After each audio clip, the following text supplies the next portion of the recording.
Hi friends, please subscribe to Amravati Media and press the bell icon for more latest updates. మంత్రి పదవి లేనట్లే Chandrababu హామీపై నాగబాబుకు clarity వచ్చిందా? Mega brother Nagababu మళ్ళీ బుల్లి తెరపై కనిపిస్తుండడం ఇప్పుడు రెండు తెలుగు రాష్ట్రాల్లో హాట్ టాపిక్గా మారింది. రాజకీయాలలో చురుకుగా ఉంటూ జనసేన పార్టీ కీలక నేతగా ఆయన బాధ్యతలు నిర్వహిస్తున్న విషయం తెలిసిందే. అయితే నాగబాబు సడన్గా జబర్దస్త్ షోకి జడ్జిగా రీ ఎంట్రీ ఇవ్వడం గురించి ఇప్పుడు చాలామంది చర్చించుకుంటున్నారు. ముఖ్యంగా కూటమి ప్రభుత్వం కొలువు తీరిన తరువాత ఆయనకు కీలకమైన మంత్రి పదవి దక్కుతుందని ఆశించిన జనసేన అభిమానులకు ఈ పరిణామం కాస్త మింగుడు పడడం లేదు.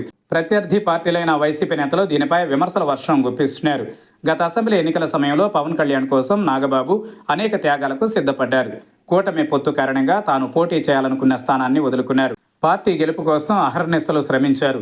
ఆయన సేవలను గుర్తించిన కూటమి ప్రభుత్వం నాగబాబును ఎమ్మెల్సీగా ఎంపిక చేస్తూనే త్వరలోనే ఆయనకు మంత్రి పదవి కూడా దక్కుతుందని ప్రకటించింది. అయితే ఏడాది గడిచి 3 నెలలు అయినప్పటికీ ఆ దిశగా అడుగులు పడకపోవడం, ఇప్పుడు ఆయన తిరిగి జబర్దస్త్కు రీ ఎంట్రీ ఇవ్వడం హాట్ టాపిక్గా మారింది. ప్రస్తుతం ఏపీ కేబినెట్లో జనసేన నుంచి 3 మంత్రులు ప్రాతినిధ్యం వహిస్తున్నారు.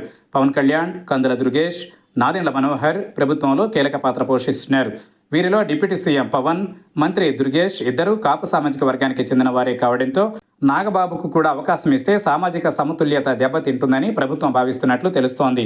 ఒకే పార్టీ నుంచి ఒకే సామాజిక వర్గానికి చెందిన 3 వ్యక్తులకు మంత్రి పదవులు ఇవ్వడం రాజకీయంగా ఇబ్బందికరంగా మారుతుందని కూటమి పెద్దలు యోచిస్తున్నట్లు సమాచారం. పూర్తి స్థాయిలో రాజకీయాలకే సమయం కేటాయిస్తానని గతంలో చెప్పిన నాగబాబు ఇప్పుడు మళ్లీ బుల్లి తెరపై కనిపించడం వెనుక అర్థమేంటని నెటిజన్లు ప్రశ్నిస్తున్నారు. మంత్రి పదవి రేసు నుంచి నాగబాబు తప్పుకున్నారా, లేక ఆయనకు పదవి దక్కే అవకాశం లేదనే క్లారిటీ వచ్చిందా అంటూ సోషల్ మీడియాలో కామెంట్స్ వెల్లువెత్తుతున్నాయి. ఎమ్మెల్సీ హోదాలో ఉండి వినోద కార్యక్రమాల్లో పాల్గొనడంపై విమర్శలు వస్తున్నప్పటికీ ఆయన అభిమానులు మాత్రం తమ అభిమాన నటుడిని మళ్లీ స్క్రీన్ మీద చూడడంపై సంతోషం వ్యక్తం చేస్తున్నారు. రాజకీయాలలో ఏ క్షణమైనా ఏదైనా జరగవచ్చు.